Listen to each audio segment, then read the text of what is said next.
ನಡೆಯುವವರಾಗಿರ್ಬೇಕು. Hallelujah. ದೇವರೊಟ್ಟಿಗೆ ನಡಿಬೇಕಾದ್ರೆ ಮೊದಲದಾಗಿ ಏನ್ ಬೇಕು? ನಮಗೆ ಪರಿಶುದ್ಧತೆ ಬೇಕ್ರಿ. ಹಲ್ಲೆಲೂಯಾ.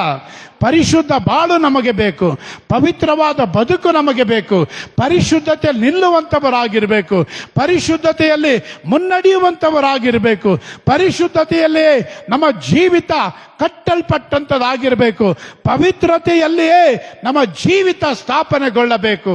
ಯಾಕೆಂದ್ರೆ ಬೈಬಲ್ ಹೇಳುತ್ತದೆ, ನಾನು ಪರಿಶುದ್ಧನಾಗಿರುವಂತೆ ವಿಧೇಯರಿಗೆ ತಕ್ಕಂತೆ ನೀವೇನಾಗಿರ್ಬೇಕು?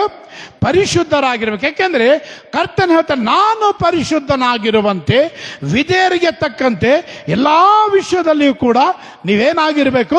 ಪರಿಶುದ್ಧರಾಗಿರ್ಬೇಕು. ಕೇಳಿಸಿಕೊಳ್ಳ್ರಿ, ನಾವು ದೇವರೊಟ್ಟಿಗೆ ನಡೆಯುವಂತ ಜೀವಿತ ಅಂದ್ರೆ ನಾನು ಬೇಕಾದ ರೀತಿಯಲ್ಲ.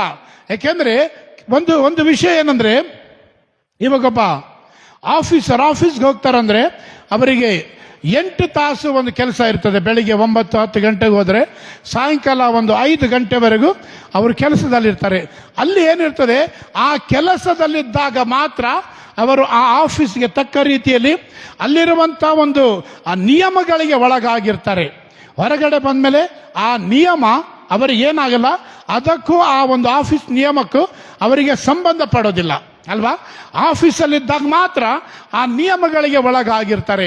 ಅಲ್ಲಿದ್ದಾಗ ಸಿಗರೇಟ್ ಸೇದಬಾರ್ದು, ಅಲ್ಲಿದ್ದಾಗ ಕುಡಿಬಾರ್ದು, ಅಲ್ಲಿದ್ದಾಗ ಬೇರೆ ಯಾವುದು ಮಾತುಗಳಾಡಬಾರ್ದು. ಅಂದರೆ ಆಫೀಸಲ್ಲಿದ್ದಾಗ ಆಫೀಸಿನ ನಿಯಮದ ಪ್ರಕಾರವಾಗಿ ಅವರೇನಾಗಿರ್ತಾರೆ? ಬದುಕಬೇಕು.